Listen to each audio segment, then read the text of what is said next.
Hello students, welcome this session. मैं Rahul this session में आपका स्वागत करता हूं। ये सेशन आज में जो पढ़ने वाले हैं, ये जो हमारा सेशन है, आज हम पढ़ने वाले हैं नंबर सिस्टम के बारे में। अब देखो, मैं नंबर सिस्टम के बारे में क्या बताना चाह रहा हूं। नंबर सिस्टम जो है ना, वो अपने आप में बहुत ही, अगर बोला जाए तो ये बहुत ही बहुत इंपॉर्टेंट चैप्टर है। किसके लिए? अगर कोई एसएससी की तैयारी कर रहा है उसके लिए, अगर कोई बैंकिंग की तैयारी कर रहा है तो बैंकिंग में जो डिविजिबिलिटी रूल आएगा आपका, ठीक है, डिविजिबिलिटी रूल से क्वेश्चन जो हम करेंगे वो चीज़ें आपको यहाँ नंबर सिस्टम में पढ़ने को मिलेगा। उसके अलावा अगर आप रेलवे की तैयारी कर रहे हैं, अभी एनटीपीसी का एग्जाम भी आप दे ही रहे होंगे, अगर रेलवे की तैयारी आप कर रहे हैं तो रेलवे की तैयारी में भी नंबर सिस्टम का बहुत इंपॉर्टेंट रोल है। बहुत ही ज़्यादा इंपॉर्टेंट क्वेश्चन भी नंबर सिस्टम में पूछे जाते हैं। उसके अलावा अगर कोई स्टेट गवर्नमेंट, अगर उसके अलावा कोई स्टेट गवर्नमेंट की अगर आप जॉब की तैयारी करते हैं, जैसे झारखंड एसएससी हो गया, एमपी एसएससी हो गया, यूपी एसएससी हो गया, मतलब जितने भी एसएससी लगे हुए हैं, जेपीएससी, झारखंड एसएससी, ठीक है, जेपीएससी हो गया, सॉरी जेएसएससी, जेपीएससी नहीं जेएसएससी, जेपीएससी में नहीं आता मैथ्स, ठीक है, तो जेएसएससी हो गया। ये सारे एग्जाम्स में नंबर सिस्टम, अंक प्रणाली पूछा जाता है। तो चलिए आज हम डिटेल में पूरी बात करेंगे नंबर सिस्टम के बारे में। और ये चैप्टर देखो, हमेशा से एक बात याद रखना, जो भी चैप्टर आप पढ़ने वाले, जो भी चैप्टर आप पढ़ते हैं, वो चैप्टर का हर चैप्टर एक दूसरे से लिंक होता है। और जब तक आप उस चैप्टर को नहीं पढ़ लेते तब तक आप आगे वाला चैप्टर समझ में नहीं आएगा आपको। जैसे अगर मैं बात करूं नंबर सिस्टम की, तो नंबर सिस्टम का लिंक अगर हम बात करें, उसका लिंक होता है एलसीएम एंड एचसीएफ से। एलसीएम एंड एचसीएफ से, इसका मतलब कि अगर आप नंबर सिस्टम सही से नहीं पढ़ें तो आप एलसीएम एचसीएफ भी सही से समझ में नहीं आएगा आपको। एलसीएम से एचसीएफ भी आप सही से नहीं कर सकते। उसी तरीके से अगर आप प्रॉफिट एंड लॉस पढ़ते हैं तो प्रॉफिट एंड लॉस पढ़ने के लिए सबसे पहले आपको परसेंटेज का नॉलेज होना जरूरी है। इसका मतलब जब तक आप परसेंटेज का चैप्टर अच्छे से नहीं पढ़ते तब तक आप प्रॉफिट एंड लॉस भी सही से नहीं समझ पाएंगे। तो हर चैप्टर, जैसे percentage, profit and loss, simple interest, compound interest, ये चारों चैप्टर एक दूसरे से लिंक है, ठीक है। उसी तरीके से अगर हम टाइम एंड वर्क बोले और पाइप एंड सिस्टम बोले, ये दोनों चैप्टर आपस में लिंक है कि नहीं। और टाइम एंड वर्क में एफिशिएंसी वाले जो जितने भी पार्ट है वो सारे पार्ट तो हम करेंगे।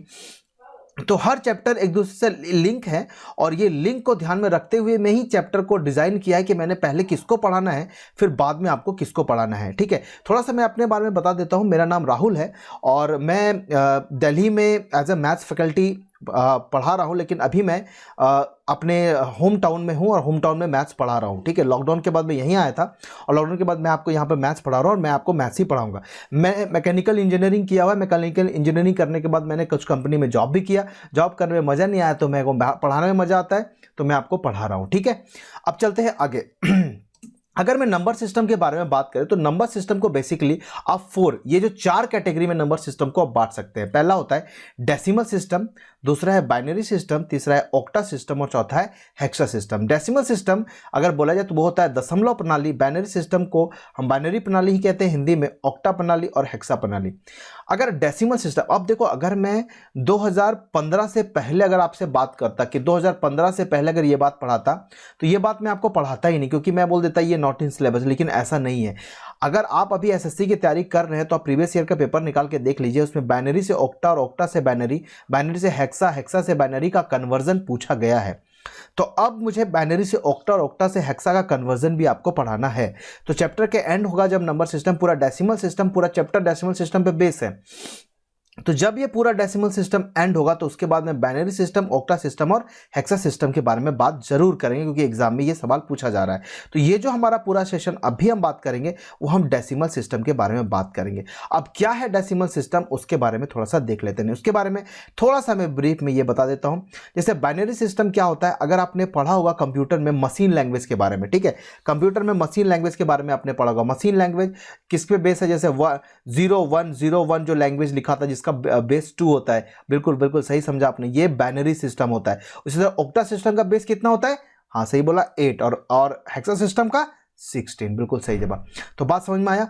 तो octa system, hexa system, binary system, ये चीजें हमें पढ़ना है। हमारा आगे के पोर्शन में ये बात हम करेंगे। तो चलिए सबसे पहले हम बात करते हैं डेसिमल सिस्टम के बारे में। देखो, अगर डेसिमल सिस्टम की हम बात करें, दशमलव प्रणाली की बात करें, तो डेसिमल सिस्टम में हम क्या चीजें पढ़ते हैं, कितने अंक हम पढ़ते हैं। तो देखो, जितने भी मैथ्स अब अभी पढ़ा, जितने भी मैथ्स अभी आप पढ़ते हो, जो भी मैथ्स हमें, चाहे वो अर्थमेटिक हो या एडवांस हो, हमें कितने अंक की जरूरत पड़ती है, बस यही 10 अंक, 0 0 1 2 3 4 5 6 7 8 9, ये जो 10 अंक है, इन्हीं 10 अंकों की पढ़ाई आप करते हैं कि नहीं?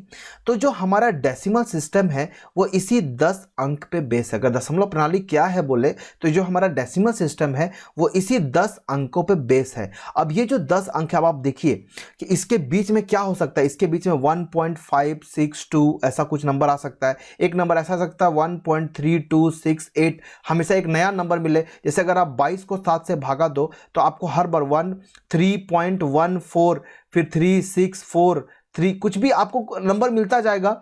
सुपर कंप्यूटर भी थक चुका है लेकिन इसके आगे का पूरा एंड नहीं कर पाया। ठीक है, तो इसके पाई के बारे में भी हम चर्चा करेंगे। बहुत बेहतरीन नंबर है पाई और इसके बारे में बहुत इंपॉर्टेंट चीजें भी मैं आपको बताऊंगा।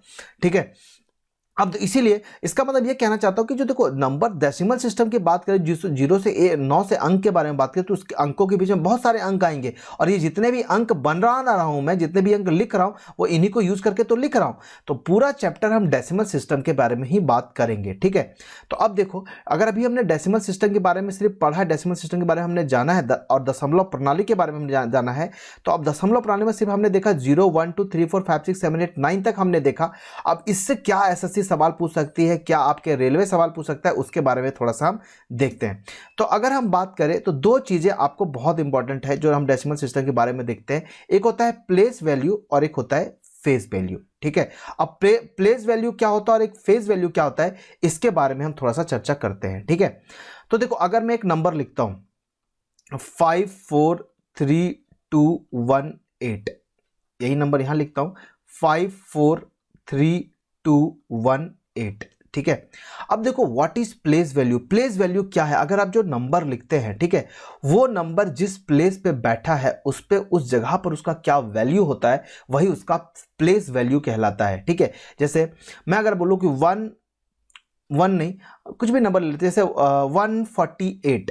अब मैं आपको बोलूँ यार ये जो 148 आपने लिखा है 148, इस 148 में जो 4 है उस 4 का प्लेस वैल्यू क्या होगा? वो जो 4 वहां बैठा हुआ है उस 4 का क्या पोजीशन, उस 4 का प्लेस वैल्यू क्या है? तो आप ऐसा तो नहीं कह सकते ना कि जहां पर हमने 4 को रखा है वो 4 सिर्फ 4 ही है, जिस प्लेस पे 4 बैठा हुआ है वो सिर्फ 4 तो नहीं है। हम कह सकते हैं कि ये जो 4 है इसका प्लेस वैल्यू कितना है? तो बोले कि सर एक्चुअली में ये 4 नहीं है। अगर मैं इसको तोड़ के लिखूं, जो बचपन में आपने सीखा था कैसे तोड़ते थे, इसको लिखते हैं 100 प्लस 40 प्लस 8, ऐसे ही तो लिखेंगे इसको। तो ये क्या हो जाएगा 100 प्लस 40 प्लस 8 148, हम इसको लिख सकते हैं 148, इसको लिखा जा सकता है।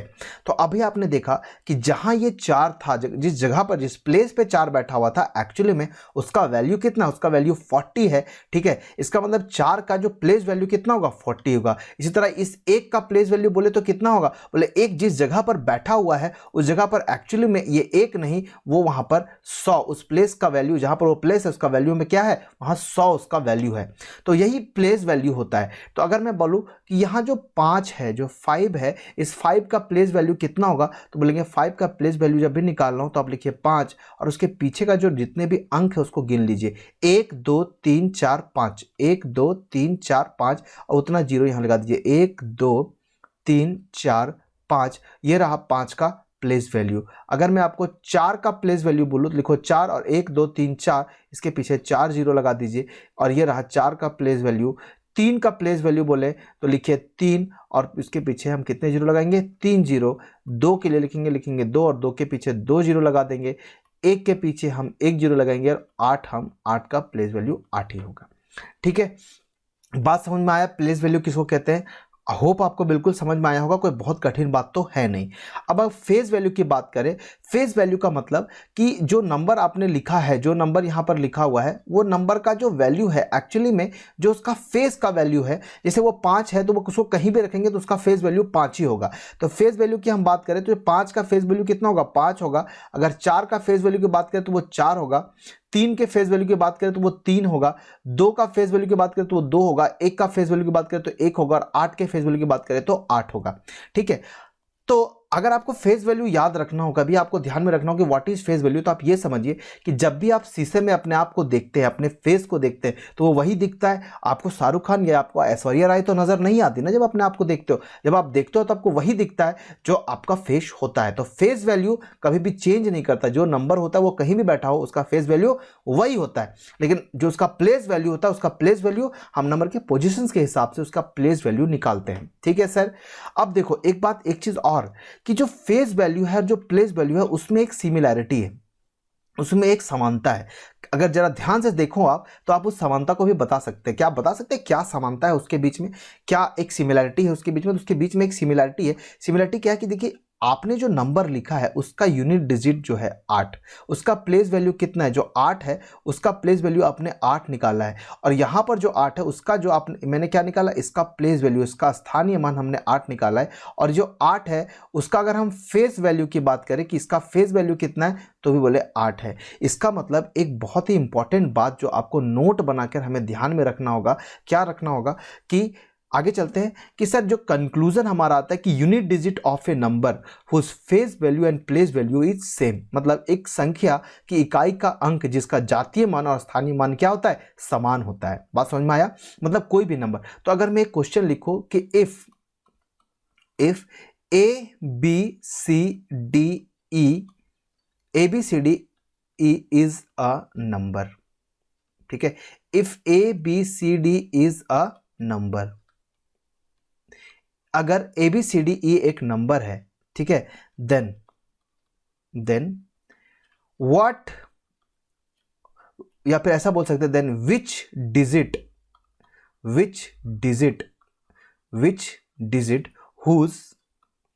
whose place value and face value is same। ठीक है। अगर मैं आपसे एक क्वेश्चन पूछूं कि अगर ABCDE एक नंबर है, ABCD एक संख्या है, तो वो कौन सा डिजिट होगा, इसमें से कौन सा वो डिजिट होगा जिसका फेस वैल्यू और प्लेस वैल्यू दोनों सेम होगा? ऐसा कौन सा डिजिट होगा? तो आप बिल्कुल कह सकते हैं कि अगर ABCDE एक नंबर है तो इसका जो यूनिट डिजिट होगा, मतलब जो E होगा, अगर मैं ऑप्शन में देता, ऑप्शन है आपका A, ऑप्शन है आपका B का C, D का C का D बोल देता हूं और D का मैं E ऑप्शन दे देता हूं। अब 4 ऑप्शन में से हम ये पूछ सकते हैं कि ABCD एक नंबर है, then which digit whose place value and face value is same. तो हम बोल सकते हैं वो नंबर कौन, वो डिजिट कौन होगा? वो डिजिट होगा E। E एक ऐसा नंबर होगा जिसका प्लेस वैल्यू और फेस वैल्यू क्या होगा? सेम होगा। बात समझ में आ गया? तो ये चीजें भी हमको ध्यान में रखना है कि जो हम पढ़ाई कर रहे हैं उसमें जो कंक्लूजन निकल के आता है, ठीक है, उसके बारे में। अभी तो मैं कंक्लूजन निकालना सिखा रहा हूं, आगे की चैप्टर में आपको सिखाऊंगा केस स्टडी करना। केस स्टडी क्या होता है कि जब भी हम किसी क्वेश्चन का, कोई भी क्वेश्चन पढ़ते थे, तो जब 11th 12th में या 10th में जब आप पढ़ते तो आपको बना बनाया फॉर्मूला बन जाता था। हम ये केस स्टडी करेंगे कि वो फॉर्मूला कहाँ से बना है, कहाँ से ये फॉर्मूला आया है, ठीक है, इसके बारे में भी हम बात करेंगे, केस स्टडी करेंगे, ठीक है। अब देखो, तो अगर हम बात करते हैं केस स्टडी के बारे में, बात करें केस स्टडी में हम जब भी नंबर लेते हैं तो 0 से 9 तक का नंबर ही हम केस स्टडी को यूज करते हैं। केस स्टडी को बनाने के लिए हम ऐसा क्यों करते हैं? क्योंकि जो आपका जो सॉल्यूशन है, जो आपका आउटपुट निकल के आएगा 0 से 9 तक में, वही आउटपुट आपके सारे नंबर भी देंगे। तो हम 0 से 9 तक ही केस स्टडी करते हैं। जब हम आगे केस स्टडी करेंगे तो आपको बात समझ में बिल्कुल आगे आएगी, ठीक है। अब हम बात करते हैं, अब चलो देखो जरा हम बात करते हैं कॉम्प्लेक्स नंबर के बारे में। 11th क्लास में आपने कॉम्प्लेक्स नंबर पढ़ा होगा, लेकिन आपको यहाँ पर बहुत ज़्यादा डिटेल में कॉम्प्लेक्स नंबर के बारे में बात नहीं करेंगे, ठीक है। कॉम्प्लेक्स नंबर की हम बात करें तो कॉम्प्लेक्स नंबर को हम 2 कैटेगरी में बांटते हैं। हिंदी में इसको सम्मिश्र संख्या बोलते हैं, ठीक है। अगर मैं इसको 2 कैटेगरी में बांटता हूँ, एक होता है रियल नंबर और दूसरा होता है इमेजिनरी नंबर। अब देखो रियल नंबर, और इसको जानना क्यों जरूरी है? इसको जानना इसलिए जरूरी है, एक रियल नंबर होता है, एक इमेजिनरी नंबर होता है। अब इसको क्यों जानना जरूरी है? क्योंकि देखो जब भी आप सवाल पढ़ते हो, जैसे अगर आपने कभी तैयारी किया या कभी क्वेश्चन पढ़ा होगा, तो आपने वहां पर पढ़ा होगा, जैसे क्वेश्चन दिया होता है कि माना कि x एक वास्तविक संख्या है ना, कहता है ना कि माना कि x एक वास्तविक संख्या है, let a number is a real number, ठीक है। वो संख्या कैसा है, एक रियल नंबर है। अब क्या है, मैं हमेशा से ये भी कहा हूं या फिर आप सुनेंगे कि जो चीज सवाल में गिवन नहीं है जवाब में उस चीज का फर्क नहीं पड़ेगा, आपको जो मर्जी वो मान सकते हैं। मतलब सवाल में अगर ऐसा होता कि माना कि x एक संख्या है, तो ठीक है, अगर वो एक संख्या है तो वो कुछ भी हो सकता है, एक रियल नंबर भी हो सकता है और एक इमेजिनरी नंबर भी हो सकता है। इसलिए एग्जाम में वो साफ साफ आपको क्लियर कर देता है कि माना कि x एक वास्तविक संख्या, let x is a real number, x कैसा है, एक रियल नंबर है। तो सबसे पहले अगर रियल नंबर कहा तो रियल नंबर से क्या इंफॉर्मेशन आपको मिल रहा है, आप क्या समझ, जैसे मैं आपको बोलता कि let x is the odd number, x एक ऑड नंबर है, तो इससे आपको क्या इंफॉर्मेशन मिला, तो इसका मतलब ये इंफॉर्मेशन मिला कि जो x है ना वो 2 से कंप्लीटली डिवाइड नहीं होगा, ये तो इंफॉर्मेशन मिलता है। अगर बोलता कि x is a even number, x अगर एक इवन नंबर है तो आप बोल सकते थे कि x जो है वो 2 से कंप्लीटली डिवाइड हो जाएगा, ये हिंट्स आपको मिला। लेकिन अगर मैं आपसे बोलता कि माना कि x एक वास्तविक संख्या है, let x is a real number, तो आप इससे क्या हिंट्स निकालते, तो आप बोलते इससे कैसे, तो जब तक आप रियल नंबर को नहीं समझेंगे तब तक आप हिंट्स भी नहीं निकाल सकते। तो आज हम इसी चीज के बारे में बात करेंगे, रियल नंबर और इमेजिनरी नंबर। ये इमेजिनरी नंबर का भी बहुत बड़ा इंपॉर्टेंट रोल है और रियल नंबर का भी बहुत बड़ा इंपॉर्टेंट रोल है। पहले हम जरा समझते हैं इमेजिनरी नंबर क्या है। अगर मैं इमेजिनरी नंबर की बात करूं तो इमेजिनरी नंबर को हम डिनोट करते हैं आई से, ठीक है, इसको हम कहते हैं आयोटा, इसको कहा जाता है आयोटा। और एक ऐसा नंबर होता है, कभी भी किसी नंबर का जब आप स्क्वायर करते हैं, जैसे -4, इसका स्क्वायर करना है तो इसको गुना करना पड़ेगा -4 से, तो कितना हो जाएगा, गुना गुना माइनस माइनस प्लस 4 जो कि 16 तो हो जाएगा ना। तो लेकिन जब भी आप किसी नंबर का स्क्वायर करते हैं, जैसे हमने x का स्क्वायर किया, तो बोले सर कभी भी ऐसा पॉसिबल नहीं हो सकता कि 4 का स्क्वायर माइनस में आ जाए, कभी ऐसा पॉसिबल तो नहीं हो सकता ना कि 4 का स्क्वायर करें या -4 का भी स्क्वायर करेंगे तो वो पॉजिटिव ही आएगा।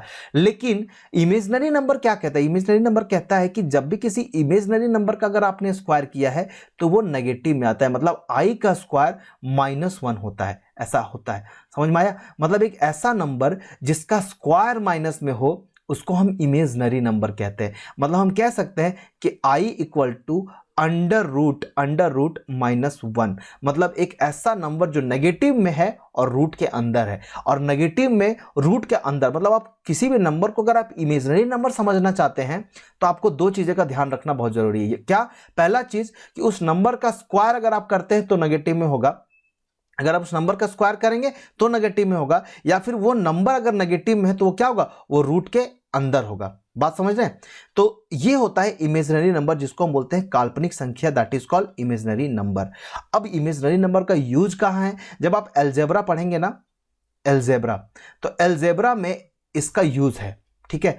लेकिन अगर हम साफ तौर पर अगर हम थोड़ा सा डिस्कस करें या फिर हम थोड़ा केस स्टडी करें, प्रीवियस ईयर पेपर में इमेजिनरी नंबर से सवाल कितना पूछा गया, तो हम कह सकते हैं कि आपका नॉट इन सिलेबस होगा। समझ रहे, not in syllabus, imaginary number आपके सिलेबस में नहीं है।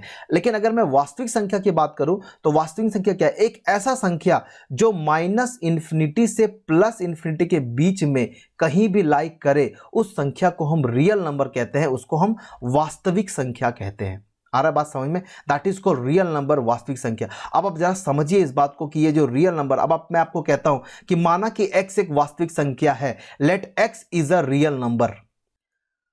तो अगर मैं आपसे अब एक सवाल पूछता हूं कि माना कि x एक वास्तविक संख्या है, तो आपको इससे क्या हिंट्स मिलता है। अब देखो, रियल नंबर -∞ से +∞ के बीच में कहीं भी लाइक करता है। अब एक माना कि x एक वास्तविक संख्या, क्या हिंट्स मिलेगा, मतलब -∞ से +∞ के बीच में कौन कौन से नंबर हो सकते हैं। सर वो नंबर नेगेटिव में हो सकता है, वो नंबर पॉजिटिव में हो सकता है, बिल्कुल हो सकता है, वो नंबर एक ऑड नंबर हो सकता है, बिल्कुल एक ऑड नंबर हो सकता है, एक इवन नंबर हो सकता है, एक ऑड नंबर हो सकता है, एक इवन नंबर हो सकता है, या फिर एक रैशनल नंबर हो सकता है, एक इरैशनल नंबर हो सकता है कि नहीं, एक इंटीजर हो सकता है, एक डेसिमल हो सकता है। अब इन सारी चीजों के बारे में जो मैं बात कर रहा हूं, मैं आगे आगे बताने वाला हूं आपको।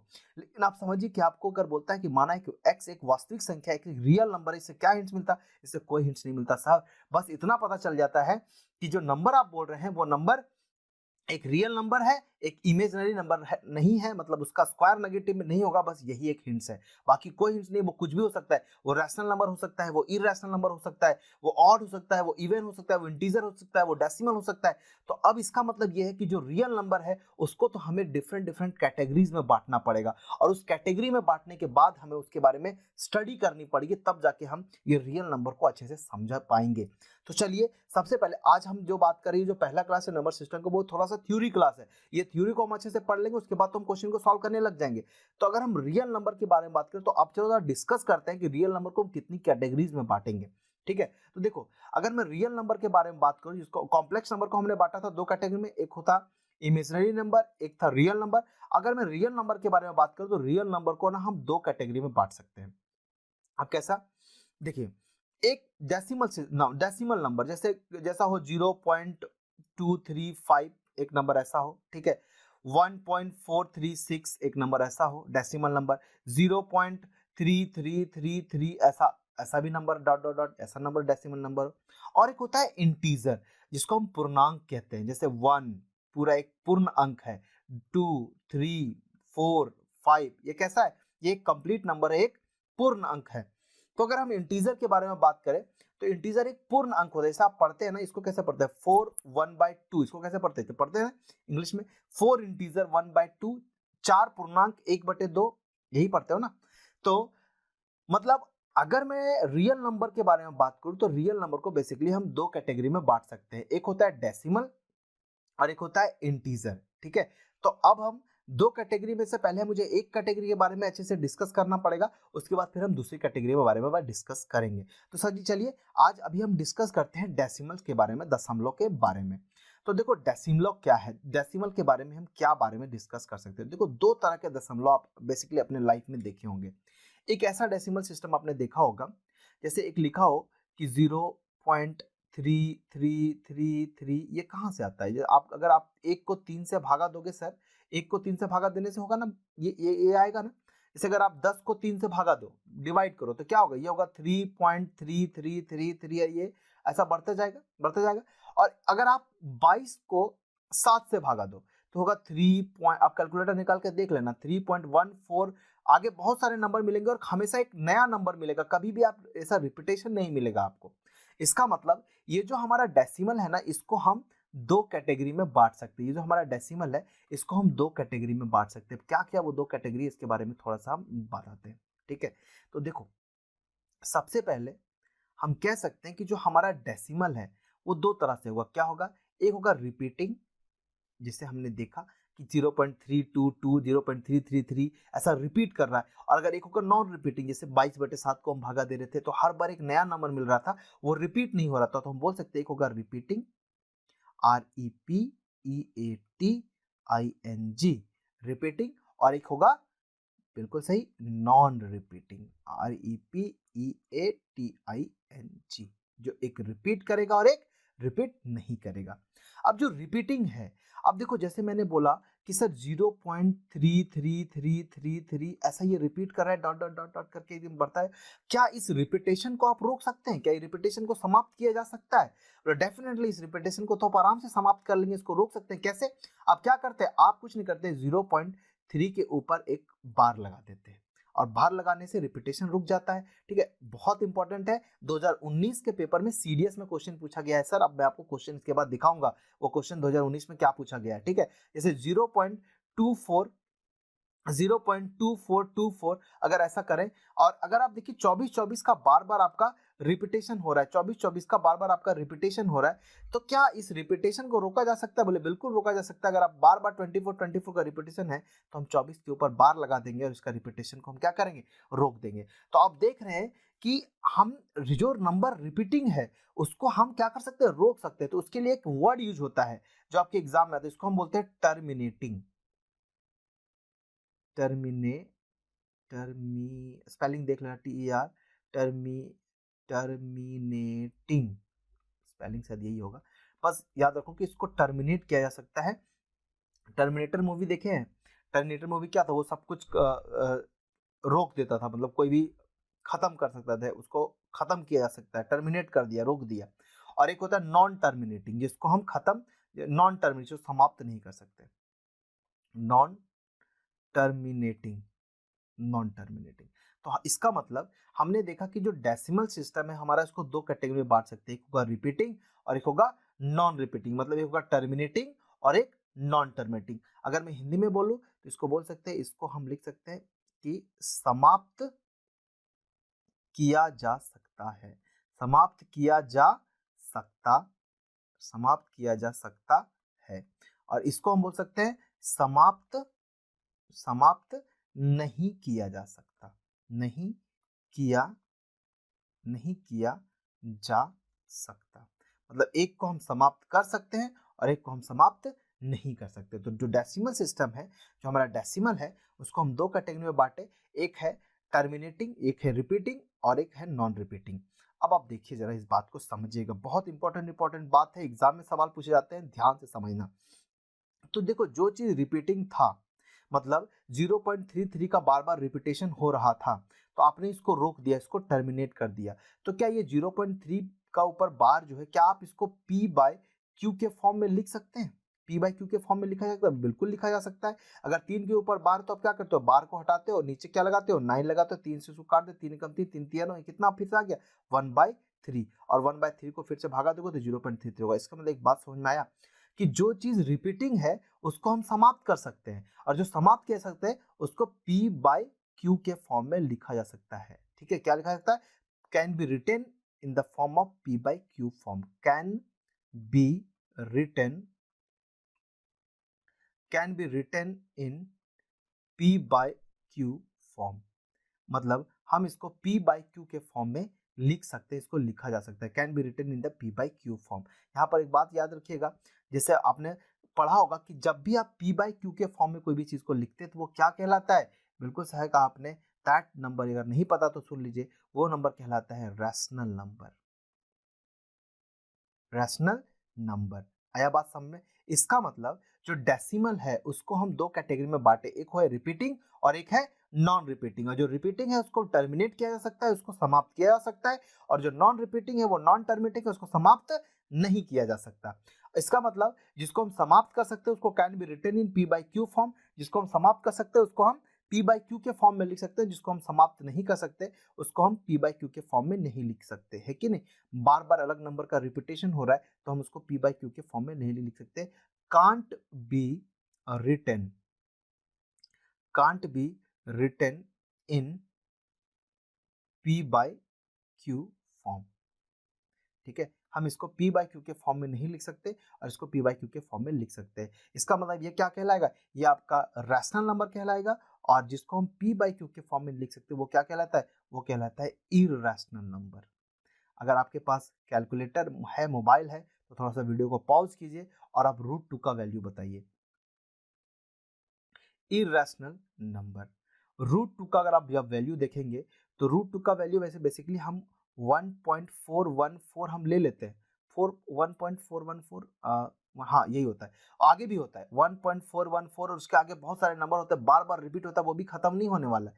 ठीक है, लेकिन हम 1.414 अपने वैल्यू सहूलियत के लिए लेते हैं। अगर √3 की बात करें तो कितना होता है? 1.37, ऐसा करके 327 करके 732 शायद ऐसा होता, कुछ भी होता होगा, लेकिन बार बार ये रिपीटेशन होता रहता है, ये कभी हम रुका नहीं सकते। मतलब मैं कहना ये चाहता हूँ कि जब भी आप √2 का वैल्यू आप कभी निकालते हैं, √3 का जब आप वैल्यू निकालते हैं, ऐसे हमारा एसएससी बैंकिंग में इतना काम का नहीं है, √3 या √2 का वैल्यू कभी ऐसा पूछ के नहीं बड़ा सवाल आएगा, लेकिन √3 और √2 का वैल्यू जब आप निकालते हैं तो समझाना ये चाहता हूँ कि हर बार आपको एक नया नंबर मिलता है, हर बार एक नया रिपीटेशन मिलता है। तो कोई भी नंबर जो रूट के अंदर है, रूट से बाहर नहीं निकल रहा, कभी ऐसा ना सोच लें जैसे अगर √36 है, √36, अगर 36 को रूट से बाहर निकालेंगे तो क्या निकलेगा? 6 बाहर निकलेगा कि नहीं? जब 6 बाहर निकले तो ये क्या, एक तो रैशनल नंबर हो गया। अच्छा, P बाय Q के फॉर्म में लिखा हुआ, इसका मतलब ये नहीं कि 6 रैशनल नंबर नहीं है, इसके नीचे कुछ नहीं होता है तो एक होता है, तो हम इसको रैशनल नंबर बोल सकते हैं। इसका मतलब जो रूट के अंदर है, जो रूट से बाहर नहीं निकल रहा है, उसको हम क्या बोलेंगे? उसको हम इरैशनल नंबर बोलेंगे। और जो रूट से बाहर निकल गया, जो साफ साफ एक नंबर है, उसको हम क्या बोलेंगे? रैशनल नंबर बोलेंगे। जिससे ऐसे हम बोल सकते हैं 1/3, 1/4, ये सब सब क्या है? सब रैशनल नंबर है, इरैशनल नंबर। अब हम जरा बात करते हैं कि सर अगर आप रैशनल और इरैशनल की बात करें तो 22/7 क्या है? ये तो साफ साफ P बाय Q के फॉर्म में लिखा हुआ है। अच्छा, अगर ये साफ साफ P बाय Q के फॉर्म में लिखा हुआ है, ठीक है, तो आप समझिएगा इस बात को, साफ साफ अगर P बाय Q के फॉर्म में लिखा हुआ है तो इसको हम क्या बोलेंगे? इसको हम रैशनल, क्या बोलेंगे? इसको हम रैशनल नंबर बोलेंगे। ठीक है, लेकिन अगर मैं पाई पूछता आपको कि पाई क्या है, पाई, तो आप पाई क्या होता? बोले सर जो पाई है वो एक इरैशनल नंबर होता। बात समझ में आ रहा है? मतलब जो आपका 22/7 है वो एक रैशनल नंबर है, और जो आपका पाई है वो क्या है? वो एक इरैशनल नंबर है। तो अब थोड़ा सा फटाफट एक डिस्कशन हम लोग फट से कर लेते हैं कि अगर मैं डेसिमल नंबर की बात करूं तो हमने देखा कि यार डेसिमल नंबर को बेसिकली दो कैटेगरी में बांटना ही पड़ेगा। एक ऐसा जो पॉइंट के बाद रिपीटेशन देता है और रिपीटेशन को हम रोक देते हैं, तो एक रिपीटिंग होगा जिसको टर्मिनेट किया जा सकता है, समाप्त किया जा सकता है, और एक नॉन रिपीटिंग होगा that is called non terminating, जिसको हम समाप्त नहीं किया जा सकता, can't be written in P by Q form, ठीक है। और जो हम नहीं लिख सकते पी बाई क्यू फॉर्म में, उसको क्या बोलेंगे, उसको हम एक इर्रेशनल नंबर बोलते हैं। क्या बोलते हैं उसको, हम एक इर्रेशनल नंबर बोलते हैं। जैसे √2 का वैल्यू हो गया, √3 का वैल्यू हो गया, जो भी है आप देख लीजिएगा, तो उसको हम क्या बोलते हैं, उसको हम इर्रेशनल नंबर बोलते हैं। और जो हमारा पी बाई क्यू के फॉर्म में लिखते हैं उसको हम क्या बोलते हैं, रैशनल नंबर बोल सकते हैं। मैं आपको बताता हूँ 2018 का सीडीएस में एक सवाल आया कंबाइंड डिफेंस सर्विसेज में। क्या सवाल आया कि क्या रैशनल नंबर रिपीटिंग होता है, रैशनल नंबर टर्मिनेटिंग होता है। मतलब ऐसा था, जैसा यूपीएससी का सवाल है, ऐसे ही पूछता है, पहला पूछ के फिर दूसरा तीसरा, फिर बोलता है 1 and 2 1 2 3, ऐसा करके आपने देखा होगा। तो बोलता है rational number can be repeating, rational number can be terminating, rational number can not be terminating, rational number can not be repeating. आपके ऑप्शन है 1 and 2 1 2 3 1 2 3 4, ठीक है। तो आंसर क्या होगा, आंसर होगा 1 and 2। मतलब rational number can be repeating, rational number can be terminating. अगर आपको ये बात नहीं पता होता तो आप इस सवाल का जवाब नहीं कर पाते। तो याद रखिएगा, जो रैशनल नंबर है वो रिपीटिंग होगा और टर्मिनेटिंग होगा, और जो इर्रेशनल नंबर है वो नॉन रिपीटिंग होगा और नॉन टर्मिनेटिंग होगा। आई होप आपको बात समझ में आया होगा। अब हम आगे चलते हैं। ये सवाल सीडीएस में, कमांड डिफेंस सर्विसेज में आया, जरा देखिए और इसका आंसर बताइए। सवाल है which one of the following is an irrational number, निम्नलिखित में से कौन सा एक अपरिमेय संख्या है। तो देखिए, अगर आप रूट से निकालने की कोशिश करें तो इसका रूट आराम से बाहर निकाल सकते हैं, 49 है। और ये भी मैं स्क्वायर रूट क्यूब रूट का भी हो तो मैं आपको बता दूंगा, लेकिन ये रूट से बाहर निकल जाएगा। ये पी बाई क्यू के फॉर्म में है। अब आप देखिए, ये बार बार रिपीटेशन में, मैंने बोला था जो रिपीटिंग है वो टर्मिनेटिंग है, उसको पी बाई क्यू के फॉर्म में लिख सकते हैं। इसका मतलब हम इन सारे चीजों को यहाँ पर हटा करके ऊपर √4 सॉरी बार लगा देंगे, उसके ऊपर 0.45 के ऊपर बार। इसका मतलब इसको पी बाई क्यू के फॉर्म में इसको भी लगा सकता है। लेकिन आप देखिए, ये बार बार 1 2 फिर 1 1 फिर 2 2 फिर 1 1 1 फिर 2 2 2 2, ये हर बार एक नंबर, नया नंबर दे रहा है। इसका मतलब यही एक अपरिमेय संख्या है जिसको हम बार बार रिपीटेशन मिल रहा है, हम इसको नॉन रिपीटिंग हो रहा है, ये रिपीटिंग नहीं। अगर रिपीटिंग होता तो पी बाई क्यू के फॉर्म में लिख सकते थे। तो जिसको हम पी बाई क्यू के फॉर्म में नहीं लिख सकते वो कैसा नंबर होगा, वो एक इर्रेशनल नंबर। तो इस सवाल का जवाब क्या होगा, इस सवाल का जवाब होगा डी। डी एक इर्रेशनल नंबर है। तो देखिए, ये सीडीएस में आया था सवाल, इसलिए मैंने आपको यहाँ पर इंक्लूड कर लिया, ठीक है। अब हम आगे चलते हैं।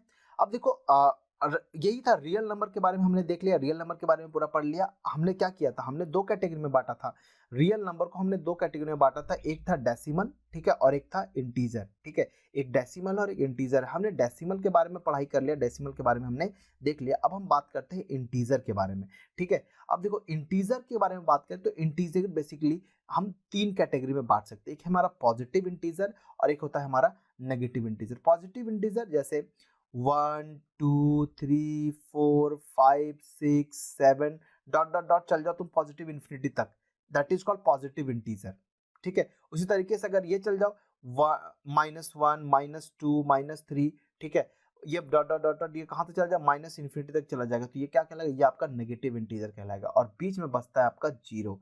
अब देखो, जीरो ना ही पॉजिटिव इंटीजर होता है ना ही नेगेटिव इंटीजर होता है, ये बात को याद रखिएगा। एलसीएम में इसका बहुत बड़ा यूज है, एलसीएम, ठीक है। एलसीएम एचसीएफ जब आप पढ़ेंगे वहां पर बहुत यूज है इसका, बहुत इंपॉर्टेंट यूज है। तो जीरो कैसा नंबर है, जीरो एक ऐसा नंबर है जो ना ही पॉजिटिव इंटीजर है और ना ही नेगेटिव इंटीजर है। एक चीज और आप ध्यान रखिएगा कि all integer are rational number, जो भी इंटीजर आपके होते हैं सब क्या होते हैं, वो एक रैशनल नंबर होते हैं, ठीक है। ऑल इंटीजर क्या होते हैं, all integer are rational number, सारे इंटीजर एक रैशनल नंबर होते हैं, ये बात आपको ध्यान में रखना है। तो चलिए, पॉजिटिव इंटीजर के बारे में बात करते हैं। तो आज के सेशन में बस हम इतना ही करते हैं, ठीक है। आगे का जो क्लास होगा हमारा, उसमें हम इंटीजर्स के बारे में अच्छे से बारे में बात करेंगे, ठीक है। तब तक के लिए अपना ख्याल रखिए, फिर मुलाकात होगी। नमस्कार, बाय बाय।